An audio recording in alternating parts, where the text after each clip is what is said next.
காலுஜி, நான் இன்னைக்கு பக்கத்து காட்டுல உள்ள மார்க்கெட் வரைக்கும் போகணும். நீங்களும் என் கூட வாங்க. கோரி, பக்கத்து காட்டுக்கு நாம போகணும்னா மலைப்பகுதியை தாண்டி தான் போகணும். அப்படி போனா அங்க உள்ள கழுகால நம்ம உயிருக்கு ஆபத்து வரும். காலுஜி, நம்மள பிடிச்சி எந்த கழுகாவது சாப்பிட்டா அதோட வாய் தான் கருப்பா போகுமே தவிர அதோட வயிறு நிறையாது. அதனால நம்மள எந்த கழுகும் சாப்பிடாது. நீங்க கவலைப்படாம என் கூட வாங்க. நீ 1000 சொன்னாலும் சரி, நான் உன் கூட பக்கத்து காட்டுக்கு வர முடியாது. என்ன கேட்டா நீயும் அங்க போக வேண்டாம். ஆமா, இப்ப நீ பக்கத்து காட்டுக்கு எதுக்காக போகணும்னு சொல்ற? காலுஜி, சிகப்பு கலர் லிப்ஸ்டிக் நம்ம காட்டுல எங்கேயுமே கிடைக்கல. அத வாங்கறதுக்காக தான் நான் பக்கத்து காட்டுக்கு போகணும். லிப்ஸ்டிக் போடாம என்னோட முகம் நல்லாவே இல்ல. லிப்ஸ்டிக் போட்டா மட்டும் நீ அழகா மாற போறியா என்ன? என்ன காலுஜி, நான் பேசிக்கிட்டே இருக்கேன், நீங்க எந்த பதிலும் சொல்லல. இங்க பாரு கோரி, உனக்கு லிப்ஸ்டிக் வாங்கறதுக்காக என்னோட உயிரை கொடுக்க நான் விரும்பல. என்னால கண்டிப்பா பக்கத்து காட்டுக்கு வர முடியாது. இப்படி சொன்ன காலுக்காகவும் தன்னோட கூட்டுல படுத்து தூங்க ஆரம்பிச்சது. போறேன் காலுஜி, போறேன். நான் மட்டும் போறேன். உங்களுக்கு மனைவியோட அழகை விட தூக்கம் தான் முக்கியமா போயிடுச்சு. இப்படி சொன்ன கோரிக்காகவும் தன்னோட வீட்டுல இருந்து கிளம்பி பக்கத்து காட்டை நோக்கி பறக்க ஆரம்பிச்சது. நாம வரலன்னு சொன்னா கோரி தனியா போக மாட்டான்னு நினைச்சேன். ஆனா லிப்ஸ்டிக் மேல உள்ள ஆசையால கோரி தன்னோட உயிரை பத்தி கவலைப்படாம பக்கத்து காட்டுக்கு கிளம்பிட்டா. இப்ப எனக்கு என்ன பண்றதுன்னே புரியல.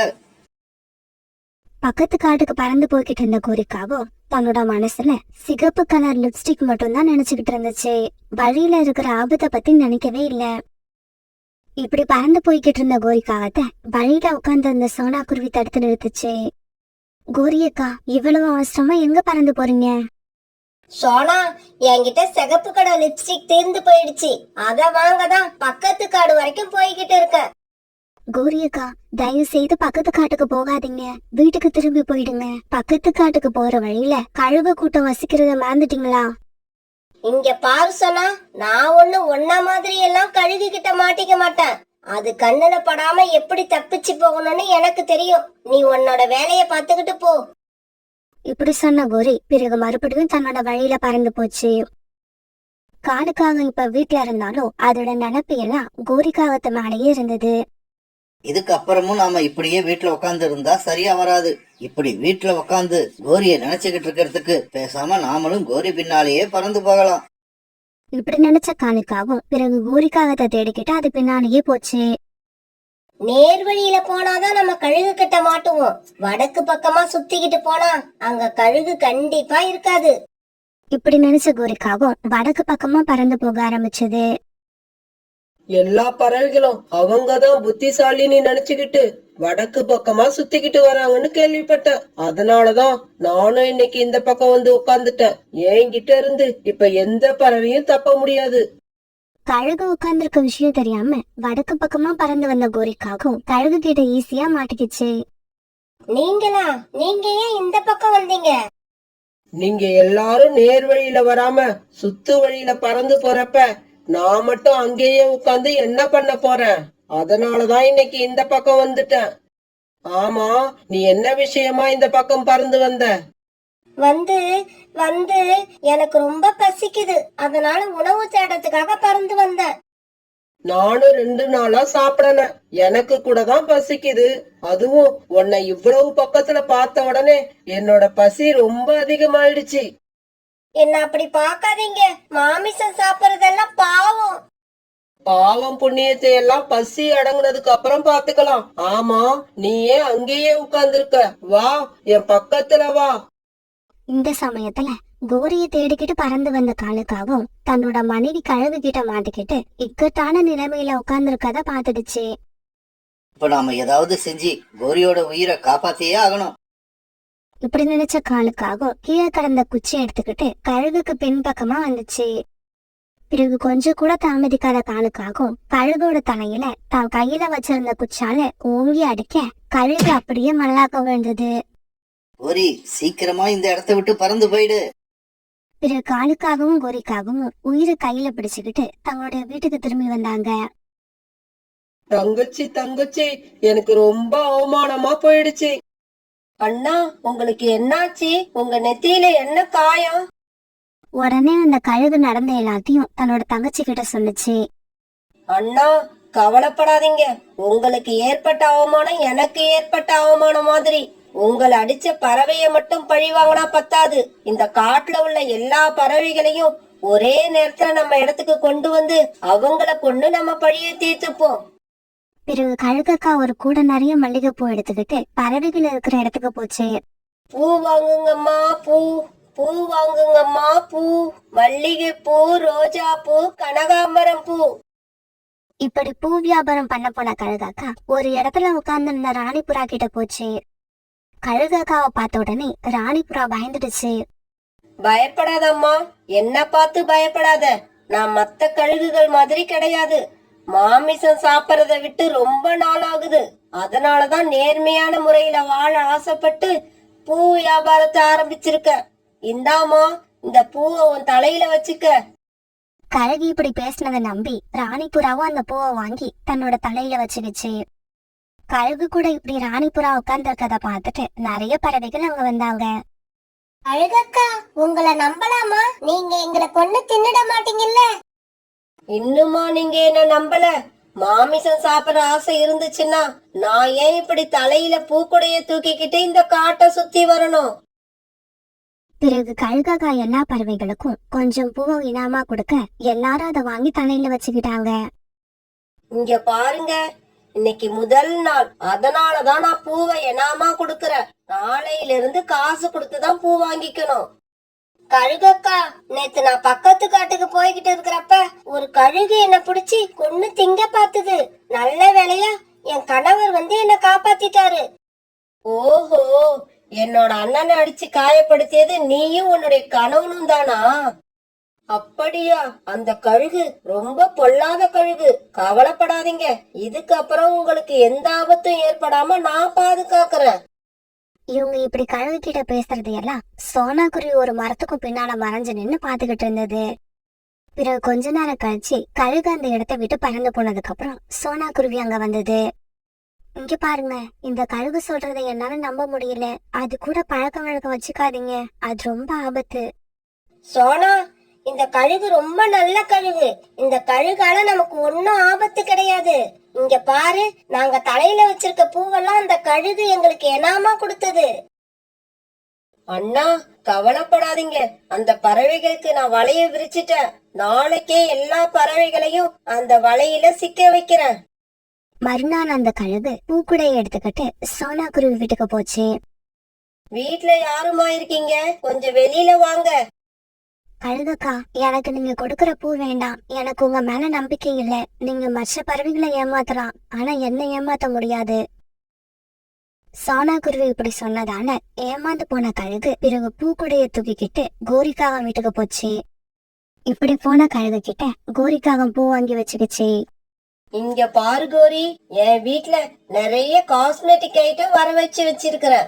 உன்னோட தோழிகளை அழைச்சுக்கிட்டு என்னோட வீட்டுக்கு வந்துரு. நீ இப்படி செஞ்சின்னா உனக்கு ஒரு லிப்ஸ்டிக்க ஃப்ரீயா கொடுப்ப. இப்படி சொல்லிட்டு கழுகக்கா அங்க இருந்து பறந்து போயிடுச்சு. அண்ணா, நம்ம கிட்ட இருக்கிற கத்திய நல்லா கூர்மையாக்கி வச்சுக்க. அப்புறம் அடுப்பு எரிக்க தேவையான விறகுகளையும் சேர்த்து வச்சிரு. நாளைக்கு நமக்கு சரியான விருந்து இருக்கு. மறுநாள் காலையில ராணிபுறா, சோனா குருவி, ரீட்டா கிளி இவங்க 3 பேரும் ஒரு இடத்துல உட்காந்து பேசிக்கிட்டு இருந்தாங்க. அப்ப அந்த இடத்துக்கு வந்த கோரிக்காகும் அவங்க எல்லாரும் கழுகக்கா வீட்டுக்கு கூப்பிட்டுச்சு. ஆமா, கழுகக்கா வீட்ல நிறைய காஸ்மெட்டிக் ஐட்டம் வச்சிருக்கான். சீக்கிரமா வந்தீங்கன்னா நமக்கு தேவையானது செலக்ட் பண்ணி வாங்கிட்டு வரலாம். கோரிக்காக சொன்னதை கேட்ட ரீட்டா கிளி, ராணிபுறா மனசுலயும் மேக்கப் பண்ற பொருட்களை வாங்குறதுக்கு ஆசை வந்துருச்சு. சோனா குருவி அவங்க எல்லாரும் எவ்வளவோ தடுத்து நிறுத்த முயற்சி பண்ணி பார்த்தது. இங்க பாருங்க, என் பேச்ச கேளுங்க. தயவு செய்து கழுகக்கா வீட்டுக்கு நீங்க போக வேண்டாம். அதுல ஏதோ சூழ்ச்சி இருக்குன்னு நினைக்கிறேன். ஆனா அவங்க 3 பேரும் சோனா குருவியோட பேச்ச கேட்காம கழுகக்காவோட வீட்டை நோக்கி பறந்து போனாங்க. கழுகக்கா, இதுவா உங்க வீடு? பார்க்க ரொம்பவும் அழகா இருக்கு. ஆமா, எனக்கு கொடுக்கறதா சொன்ன லிப்ஸ்டிக்க எங்க வச்சிருக்கீங்க? கோரி, நீ ஏன் அவசரப்படுற? எல்லா பொருளும் இந்த வீட்டுக்குள்ளதான் இருக்கு. சீக்கிரமா உள்ள போங்க. கழுகக்கா இப்படி சொன்னதும் இவங்க 3 பேரும் அந்த வீட்டுக்குள்ள போனாங்க. இவங்க இப்படி வீட்டுக்குள்ள போனதும் கழுகக்கா அந்த வீட்டு கதவை வெளிப்பக்கமா மூடி பூட்டு போட்டுடுச்சு. வீட்டுக்குள்ள மாட்டிக்கிட்ட 3 பேரும் வெளியில வரத்துக்காக எவ்வளவு முயற்சி பண்ணினாங்க, ஆனா முடியல. கழுகக்கா கழுகக்கா, எதுக்காக எங்களை உள்ள வச்சு கதவை வெளிப்பக்கமா சாத்திட்டீங்க? அண்ணா அண்ணா, எங்க போயிட்டீங்க? சீக்கிரமா கத்தி எடுத்துக்கிட்டு வாங்க. கழுகக்கா இப்படி சத்தம் போட்டதும் அந்த கழுகு அந்த இடத்துக்கு வந்தது. சீக்கிரமா வீட்டுக்குள்ள போங்க. வீட்டுக்குள்ள போய் முதல்ல அந்த கோரிக்காகத்தோட கழுத்தை வெட்டுங்க. இத கேட்டு வீட்டுக்குள்ள இருந்த கோரிக்காகும் பயந்து போய் கண்ணீர் விட ஆரம்பிச்சது. சோனா குருவி அப்பவே சொல்லுச்சு, இந்த கழுதை நம்ப கூடாதுன்னு. இந்த கோரி பேச்ச கேட்டதால நாமளும் இப்ப ஆபத்துல மாட்டிக்கிட்டோம். இதே சமயம் கழுகுக்கா மேல சந்தேகப்பட்ட சோனா குருவி தன்னுடைய தோழிகளை காப்பாத்துறதுக்காக அவங்களோட கணவன்மார்களை கூப்பிட்டுக்கிட்டு கழுகக்கா வீட்டை நோக்கி வேகமா வந்துகிட்டு இருந்தது. இப்படி வந்த எல்லாருமா சேர்ந்து கழுகக்காவையும் கழுகக்காவோட அண்ணனையும் அவங்க வச்சிருந்த கம்பால கண்மூடித்தனமா அடிக்க ஆரம்பிச்சாங்க. இவங்க கிட்ட இப்படி அடி வாங்கின கழுகுகள் 2 பேரும் பிறகு ரத்த காயத்தோட அங்கிருந்து உயிர் தப்பிச்சு பறந்து போனாங்க.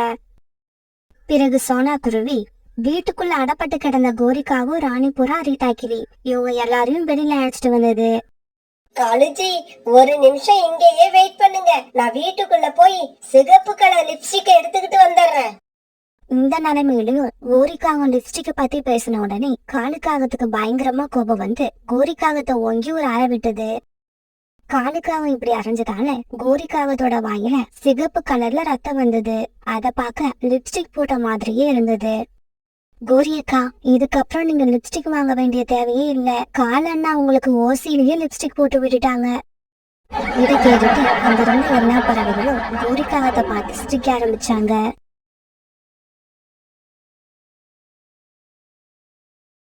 நீண்ட நாட்களா மழை பெய்யாம இருந்ததால அந்த காடு காஞ்சு போயிருந்தது. பசுமையே இல்லாம வாடி போன இலைகளும் காஞ்சு போன மரமும் வறண்டு போன நிலவுமா காட்சி எழுதுது. இதனால இதுக்கப்புறம் இந்த காட்டுல வாழ முடியாதுன்னு முடிவு பண்ண பறவைங்க எல்லாம் வாழ தகுந்த வேற ஒரு காட்டை நோக்கி பயணம் பண்ண ஆரம்பிச்சாங்க. இப்படி பயணம் பண்ண ஆரம்பிச்ச எல்லா பறவைங்க மனசுலயும் இந்த காட்டை விட்டுட்டு போறோமேங்கிற சோகம் இருந்தாலும் அதையும் தாண்டி உணவு தண்ணீர் எல்லாம் ஈஸியா கிடைக்கிற செழிப்பான காட்டுக்கு போக போறோங்கிற சந்தோஷமும் இருந்தது. இப்படி நீண்ட தூரம் பறந்து வந்த பறவைகள் எல்லாம் ஒரு பசுமையான காட்டுக்கு வந்து சேர்ந்தாங்க. ரீட்டா கிளி ஒரு ஆரஞ்சு மரத்தை தனக்கான மரமா தேர்ந்தெடுத்தது. அந்த மரத்துல போய் உட்கார்ந்தது. இந்த மரம் தான் எனக்கு ஏத்த மரம். நான் இங்கேயே கூடு கட்டி இங்கேயே வாழ்வேன். புறா தன்னோட மனைவியோட அவங்களுக்கு தேவையான ஒரு மரத்தை தேர்ந்தெடுத்துக்கிட்டாங்க. சோனா குருவியும் அதோட பெண் குழந்தை பியூட்டியும் தங்களுக்கான ஒரு பப்பாளி மரத்தை தேர்ந்தெடுத்தாங்க. பியூட்டி, இந்த மரம் நமக்கு பாதுகாப்பாவும் இருக்கும். அப்புறம் இந்த மரத்துல நிறைய பப்பாளி பழங்களும் பழுத்திருக்கு. இந்த வெயில் காலம் முழுவதையும் நாம இந்த மரத்து மேல கூடு கட்டி வாழ்ந்து முடிக்கலாம். அப்படியே செய்வோமா? நமக்கு இருக்க இடமும் சாப்பிட உணவும் கொடுக்கிற இந்த மரத்துக்கு நான் தினமும் தண்ணீர் கொண்டு வந்து ஊத்தி கவனமா பார்த்துப்பேன். தாமதமா பறந்து வந்த காலுக்காகவும் கோரிக்காகவும் இவங்க கூடவே வந்த பறவைங்களா இருந்தாலும் அவங்க 2 பேர் மனசுலயும் தீய எண்ணமும் பொறாம குணமும் நிறைய இருந்துச்சு. சோனா குருவி அந்த பப்பாளி மரத்து மேல உட்கார்ந்து இருக்கத பார்த்த உடனே 2 பேரும் அங்க வந்து உட்கார்ந்தாங்க. காலுஜி, எனக்கு இந்த பப்பாளி மரம் தான் பிடிச்சிருக்கு. நாம இங்கேயே தங்கிடுவோம். கோரியக்கா, நாங்க இந்த மரத்துல ஏற்கனவே வந்து உட்கார்ந்துருக்கோம். அதுவும் இல்லாம இந்த மரத்துல கூடு கட்டி தங்கறதா முடிவும் பண்ணிட்டோம். அதனால நீங்க வேற மரம் எதையாவது பாத்துக்கோங்க. சோனா, உனக்கு எங்களை பத்தி நல்லா தெரியும். எதுவும் பேசாம இந்த இடத்த காலி பண்ணிட்டு போயிடு. ஏதாவது பேசிக்கிட்டு இருந்தன்னு வச்சுக்க, அப்புறம் நீயும் உன் பொண்ணும் உடம்புல காயத்தோட தான் இந்த இடத்த விட்டு போவீங்க. அந்த காகங்களை எதிர்த்து நம்மளால ஒண்ணும் பண்ண முடியாதுன்னு சோனா குருவிக்கு நல்லா தெரியும். அதனால தான் பொண்ணு பியூட்டியை கூட்டிக்கிட்டு தான் ஆசையா உட்கார்ந்துருந்த அந்த பப்பாளி மரத்தை விட்டுட்டு வேற மரம் தேடி பறந்து வந்துருச்சு. இப்படி பறந்து போன சோனா குருவி ஒரு மாமரத்துல போய் உட்கார்ந்தது. அந்த மரத்துல பூவோ காயோ இல்ல பழமோ இப்படி எதுவுமே இல்ல. அந்த மரம் கொஞ்சம் வாடியும் போயிருந்தது. அம்மா, என்னம்மா இந்த மரத்துல வந்து உட்கார்ந்துட்டீங்க? இந்த மரம் பசுமையாவே இல்ல, வாடி போய் கிடக்கு. பியூட்டி, இப்படி வாடி போய் இருக்கிற இந்த மரத்தை நாம கொஞ்சம் கவனிச்சு செய்ய வேண்டியதை செஞ்சோம்னா இந்த மரமும் மற்ற மரங்கள் மாதிரி பசுமையா மாறிடும். பிறகு எல்லா பறவைகளுமே தங்களுக்கு பிடிச்ச மரத்துல தங்களோட கூட்டை கட்டி அதுல வாழ ஆரம்பிச்சாங்க. என்னங்க, எனக்கு இந்த காடு ரொம்பவும் பிடிச்சிருக்கு. எங்க பார்த்தாலும் பசுமையா இருக்கு. சாப்பிட பழங்களும் நிறைய கிடைக்குது. ரீட்டா கிளி அந்த ஆரஞ்சு மரத்துல தன்னோட கூட்டை கட்டி அதுல சந்தோஷமா வாழ்ந்தது. சோனா குருவியும் பியூட்டியும் அன்னைக்கு சாயங்காலத்துக்குள்ள தங்களுக்கு பிடிச்ச மாதிரி ஒரு சின்ன வீட்டை கட்டிக்கிட்டாங்க. பிறகு சோனாவும் பியூட்டியும் நதி பக்கம் போய் தங்களுடைய தாகம் தீர குளுமையான நீரை குடிச்சாங்க. தங்களுடைய வீட்டுக்கு திரும்பி வரப்ப அந்த மாமரத்துக்கு தேவையான தண்ணீரையும் கொண்டு வந்து அதோட வேர்கள்ல ஊத்துனாங்க. சோனா குருவி இப்படி தண்ணி ஊத்தின உடனே அந்த மாமரத்துக்கு ரொம்ப மகிழ்ச்சியா இருந்தது. அந்த மகிழ்ச்சியிலேயே சோனா குருவி கிட்ட இப்படி பேசவும் ஆரம்பிச்சது. குருவி, என்னோட இத்தனை வருஷ வாழ்க்கையில எனக்கு இதுவரைக்கும் யாருமே இவ்வளவு அக்கறையா தண்ணீர் கொண்டு வந்து ஊத்துனது கிடையாது. முதல் முறையா நீ தான் எனக்கு தண்ணி ஊத்தி உதவி பண்ணி இருக்க. எனக்கு உதவி பண்ணுன உனக்கு கூடிய சீக்கிரம் நானும் உதவி பண்ணுவேன். இப்படியே சில நாட்கள் நகர்ந்துச்சு. இப்படி கொஞ்ச நாட்கள் போனதுக்கு அப்புறம் சோனா குருவி குடியிருந்த அந்த மாமரமும் பசுமையா மாறிச்சு. மாங்காய்களும் காய்க்க ஆரம்பிச்சது. இதையெல்லாம் பார்த்து சோனா குருவிக்கும் பியூட்டிக்கும் ரொம்ப சந்தோஷமா இருந்தது. அம்மா அம்மா, இன்னும் கொஞ்ச நாள் போச்சுன்னா இந்த மாங்காய்கள் எல்லாம் நல்லா பழுத்த பழங்களா ஆயிடும். அதுக்கப்புறம் நான் என்னோட இஷ்டம் போல நிறைய மாம்பழங்களை சாப்பிடுவேன். சோனா குருவியும் பியூட்டியும் இங்க அப்படி சந்தோஷப்பட்டுக்கிட்டு இருந்த அதே நேரத்துல காகங்கள் குடியிருந்த அந்த பப்பாளி மரத்துல உள்ள பழங்கள் எல்லாம் காகங்கள் 2 பேரும் தினமும் ஒவ்வொரு பழமா தின்னு தீர்த்துட்டாங்க. அதனால இப்ப அந்த காகங்களோட பார்வை சோனா குருவி குடியிருந்த அந்த மாமரத்து மேல விழுந்தது. காலுஜி, சோனா குருவி குடியிருக்கிற அந்த மாமரத்தை இப்ப பாத்தீங்களா? ரொம்பவும் பசுமையா மாறி இருக்கு. அது மட்டும் இல்ல, அதுல மாங்காய்களும் காய்க்க ஆரம்பிச்சிடுச்சு. இன்னும் கொஞ்ச நாளையில அந்த மாங்காய்கள் எல்லாம் இனிப்பான பழங்களாகவும் மாறிடும். பார்த்தங்கோரி, நானும் அந்த மாமரத்தை பார்த்தேன். இருந்தாலும் நாம என்ன பண்ண முடியும்? அந்த சோனாவும் அதோட பொண்ணு பியூட்டியும் தினமும் அந்த மரத்துக்கு நதியில இருந்து தண்ணீர் கொண்டு வந்து ஊத்துனாங்க. அதுக்கான பலனை இன்னும் கொஞ்ச நாள்ல அனுபவிக்க போறாங்க. உங்கள மாதிரி என்னால அவ்வளவு ஈஸியா இதை எடுத்துக்க முடியாது. அந்த மரத்துக்கு சேவை செஞ்சது சோனா குருவி. இருந்தாலும் அதுக்கான பலனை நாம தான் அனுபவிக்கணும். வாங்க, இப்பவே போய் சோனா குருவி அந்த மரத்துல இருந்து காலி பண்ணுவோம். கோரி, ஏற்கனவே நாம சோனா குருவியை இந்த பப்பாளி மரத்துல இருந்து காலி பண்ண விஷயம் எல்லா பறவைகளுக்கும் தெரியும். இப்ப நாம போய் அந்த மாமரத்துல இருந்தும் சோனா குருவியை காலி பண்ண சொன்னா எல்லா பறவைகளும் ஒண்ணு சேர்ந்துருவாங்க. நம்ம கிட்ட நியாயம் கேட்பாங்க. காலுஜி, இப்படியெல்லாம் நம்ம பயந்துகிட்டு இருந்தா நம்மளோட வயிறு நிறையாது. வாங்க, இப்பவே சோனா குருவி குடியிருக்கிற மரத்துக்கு போவோம். வாங்க, இப்பவே சோனா குருவி குடியிருக்கிற மரத்துக்கு போவோம். பிறகு காலுக்காகவும் கோரிக்காகவும் சோனா குருவி குடியிருக்கிற அந்த மாமரத்துக்கு போறாங்க. கோரி அக்கா, எதுக்காக நீங்க 2 பேரும் இப்ப இங்க வந்திருக்கீங்க? சோனா, நீ உன் மனசுல என்னதான் நினைச்சிட்டு இருக்க? இந்த மரத்துல நீ வந்து வீடு கட்டினா இந்த மரம் உன்னோட மரமா ஆயிடுமா? போன வருஷம் வெயில் காலம் வந்தப்ப நானும் காலுஜி இந்த மரத்துலதான் வந்து கூடு கட்டி வாழ்ந்தோம். கோரி இப்படி பேச ஆரம்பிச்ச உடனே காகங்களுடைய எண்ணத்தை புரிஞ்சுக்கிட்ட பியூட்டி இந்த மாதிரி பேச ஆரம்பிச்சது. கோரி ஆண்டி, நாங்க ரொம்ப கஷ்டப்பட்டு காஞ்சி போயிருந்த மரத்தை அதுல தண்ணி கொண்டு வந்து ஊத்தி எவ்வளவு பசுமையா மாத்திருக்கோம். அதனால நீங்க இப்ப வந்து இந்த மரத்துக்கு உரிமை கொண்டாடுறது எங்களால ஒத்துக்க முடியாது. பியூட்டி, எல்லா விஷயங்களையும் உனக்கு சொல்லி தந்த உன்னோட அம்மா பெரியவங்க பேசுறப்ப சின்ன குழந்தைங்க குறுக்க பேசக்கூடாதுன்னு சொல்லி தரல. இங்க பாருங்க கோரி அக்கா, எது எப்படியானாலும் சரி, இந்த மரத்துல நாங்க இப்ப வீடு கட்டி இருக்கோம். அதுவும் இல்லாம ரொம்பவும் கஷ்டப்பட்டு இந்த மரத்தை பசுமையா மாத்தி இருக்கோம். அதனால இந்த மரத்தை வேற யாருக்கும் நாங்க விட்டு கொடுக்கவே மாட்டோம். காகங்களும் சோனா குருவி குடும்பமும் இப்படி பேசிக்கிறத பார்த்த எல்லா பறவைகளும் இப்ப இங்க வந்து சேர்ந்தாங்க. எல்லா பறவைகளும் வந்து சேர்ந்ததை பார்த்த காலுக்காகவும் கோரிக்காகத்தோட காதுல இப்படி சொல்லுச்சு. கோரி, நான் நினைச்ச மாதிரியே எல்லா பறவைகளும் வந்துட்டாங்க. இதுக்கப்புறம் நாம என்ன பேசினாலும் எடுபடாது. சோனா குருவிக்கும் தைரியம் அதிகமாயிடும். அதனால இப்ப நாம இந்த இடத்த விட்டு கிளம்புறது தான் நல்லது. சோனா, வாய்க்கு வாய் நியாயத்தை பத்தி பேசுற நீ. நாங்க 1 வருஷத்துக்கு முன்னாடி குடியிருந்த மரத்தை இப்படி அநியாயமா எங்க கிட்ட இருந்து எடுத்துக்கிட்ட. இதுக்கான தண்டனைய நீ கூடிய சீக்கிரம் அனுபவிப்ப. இப்படி சொன்ன கோரிக்காகும் பிறகு காலுக்காகத்தை அழைச்சுக்கிட்டு அந்த இடத்த விட்டு பறந்து போயிடுச்சு. தன்னோட கூட்டுக்கு போன கோரிக்காகும் சோனா குருவி மேல ரொம்பவும் கோபத்துல இருந்தது. பொறாம அது மனசுல கொழுந்து விட்ட தீயா எரிய ஆரம்பிச்சது. பிறகு ராத்திரி ஆச்சு. காலுஜி, அந்த மரத்துல இருக்கிற மாங்காய்கள் எல்லாம் பழுத்து மாம்பழங்களா ஆனதுக்கு அப்புறம் அதை நாம தான் சாப்பிடணும். ஒருவேளை நமக்கு அது கிடைக்கலன்னா வேற யாருக்குமே கிடைக்க விடாம பண்ணணும். அதுக்கு என்ன பண்ணலாம்னு சொல்லுங்க. கோரி, அது ரொம்ப ஈஸியான வேலைதான். வா, இப்பவே கிளம்புவோம். போய் அந்த மரத்துல உள்ள எல்லா மாங்காய்களையும் பறிச்சு கீழே போட்டுட்டு வந்துருவோம். அதுக்கப்புறம் அந்த சோனா குருவியும் அதோட பொண்ணும் அந்த மாங்காய்களை உருட்டி விட்டு பால் தான் விளையாடலாம். வேற எதுக்கும் உதவாது. காலுஜி, நீங்க சில சமயத்துல சோனா குருவி பக்கம் பேசினாலும் நான் ரொம்ப கோவப்பட்டு இருக்கிறப்ப என் பக்கம் வந்துடுறீங்க. உங்ககிட்ட எனக்கு ரொம்ப பிடிச்சதே இந்த விஷயம்தான். வாங்க இப்பவே போய் அந்த மாங்காய்களை எல்லாம் பறிச்சு கீழே போடுவோம்.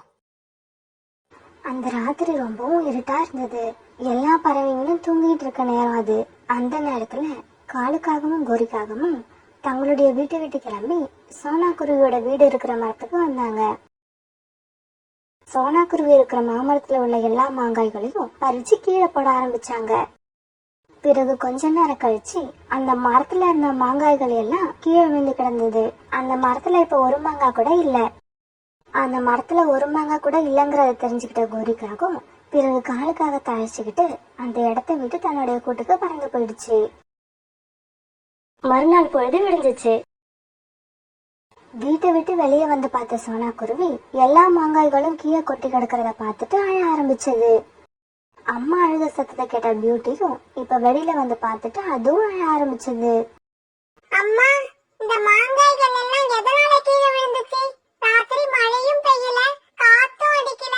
ஆனா நம்ம மரத்துல இருந்த மாங்காய்கள் மட்டும் கீழே விழுந்து கிடக்கு. இது எப்படி நடந்துச்சு? சோனாவும் அது பொண்ணும் இப்படி அழுதுகிட்டு இருக்க சமயத்துல காலுக்காகவும் கோரிக்காகவும் அங்க வந்தாங்க. இவங்க ரெண்டு பேரும் அழுததை பார்த்த கோரிக்காகவும் ரொம்பவும் சந்தோஷமா சிரிச்சது. என்ன சோனா, உன்னோட கனவெல்லாம் இப்படி வீணா போயிடுச்சே. இனி இனிப்பான மாம்பழங்களை சாப்பிடலாம்னு நினைச்சிருப்ப. ஆனா இப்ப கை கெட்டினது வாய் கெட்டாம போயிடுச்சு. சோனா, மாம்பழங்களை எல்லாம் சாப்பிடணும்னா அதுக்கு ஒரு தகுதி வேணும். அந்த தகுதி எங்க கிட்ட தான் இருக்கு. இப்படி சொல்லிட்டு பிறகு காலுக்காகவும் கோரிக்காகவும் அங்க இருந்து பறந்து போனாங்க. பியூட்டி, அழாத. இது அழுவுறதுக்கான நேரம் இல்ல, நம்மளோட புத்திசாலித்தனத்தை காட்ட வேண்டிய நேரம். நீ சீக்கிரமா போய் உன்னோட பாட்டியை அழைச்சிட்டு வா. எதுக்குமா இந்த நேரத்துல பாட்டியை அழைச்சிட்டு வர சொல்றீங்க? பியூட்டி, நீ போய் பாட்டியை அழைச்சிட்டு வர்றதுக்குள்ள நான் இந்த மாங்காய்களை எல்லாம் எடுத்து வீட்டுல சேகரிச்சு வச்சிருக்கேன். நீ போய் பாட்டியை அழைச்சிட்டு வந்ததுக்கு அப்புறம் நான் இதற்கான காரணத்தை சொல்றேன். பிறகு பியூட்டி தன்னோட பாட்டியை கூப்பிட வேகமா பறந்து போச்சு. பாட்டி பாட்டி, சீக்கிரமா கிளம்பி நம்ம வீட்டுக்கு வாங்க. அம்மா உங்களை அவசரமா அழைச்சிக்கிட்டு வர சொன்னாங்க. பியூட்டி, அப்படி எதுக்காக அவ்வளவு அவசரமா அம்மா என்ன கூப்பிட்டு வர சொன்னாங்க? பாட்டி, நம்ம மரத்துல இருந்த எல்லா மாங்காய்களும் யாரோ ராத்திரி பறிச்சு கீழே போட்டுட்டாங்க. இத பார்த்ததுக்கு அப்புறம் தான் அம்மா உங்களை உடனே அழைச்சிக்கிட்டு வர சொன்னாங்க. பிறகு பியூட்டியும் பியூட்டியோட பாட்டியும் வேக வேகமா பறந்து சோனா குருவியோட வீட்டுக்கு வந்தாங்க. பிறகு தன்னுடைய அம்மா வீட்டுக்கு வந்ததுக்கு அப்புறம் சோனா குருவி அவங்க கிட்ட நடந்தது எல்லாத்தையும் சொல்லி இதுக்கப்புறம் என்ன செய்யணுங்கிறதையும் விளக்கமா எடுத்து சொல்லுச்சு. சோனா, நீ கவலைப்படாம இரு. நீ சொன்ன மாதிரியே இந்த எல்லா மாங்காய்களையும் அருமையான ஊறுகாயா தயார் பண்ணி தார. பிறகு நீ அதை நல்ல விலைக்கு விற்கலாம். பிறகு சோனா குருவியோட அம்மா தான் சொன்ன மாதிரியே எல்லா மாங்காய்களையும் வெட்டி சுவையான ஊறுகாய் தயார் பண்ணாங்க. பிறகு அந்த ஊறுகாய்களை எல்லாம் பாட்டில் அடைச்சு சோனா குருவியும் பியூட்டியும் காட்டுல உள்ள மார்க்கெட்டுக்கு கொண்டு போய் வியாபாரம் பண்ண ஆரம்பிச்சாங்க. ஊறுகாய் சுவையா இருந்ததால காட்டுல உள்ள எல்லா பறவைங்களும் அந்த ஊறுகாயை ரொம்பவும் விரும்பி வாங்கினாங்க. இதனால சோனா குருவி கிட்ட இப்ப நிறைய பணம் சேர ஆரம்பிச்சது. அவங்க எதிர்பார்த்ததை விடவும் ஊறுகாய் வியாபாரம் ரொம்பவும் நல்லா நடந்தது. நாம நினைச்சது நடக்காம கீழே விழுந்த மாங்காய்களை வச்சு சோனா குருவியும் பியூட்டியும் இப்ப பெரிய பணக்காரரானது காகங்களுக்கு ரொம்பவும் அதிர்ச்சியை கொடுத்தது. சோனா, என்னால நம்பவே முடியல. கீழே விழுந்த எல்லா மாங்காய்களும் வீணா போகும்னு நான் நினைச்சிட்டு இருந்தேன். ஆனா அத வச்சு நீ இவ்வளவு பணம் சம்பாதிச்சிட்ட. கோரி ஆண்டி, நாங்க மாம்பழங்களை சாப்பிடக்கூடாதுன்னு தானே எல்லா மாங்காய்களையும் கீழே தள்ளி விட்டீங்க. இப்ப எங்க கிட்ட நிறைய பணம் இருக்கு. இத வச்சு நாங்க எவ்வளவு மாம்பழங்கள் வேணாலும் வாங்கி சாப்பிடுவோம். வயசுல தங்களை விடவும் ரொம்ப சின்ன குழந்தையான பியூட்டி இப்படி பேசினதை கேட்டு வெக்கப்பட்ட காகங்கள் 2 பேரும் அந்த இடத்த விட்டு பறந்து போனாங்க.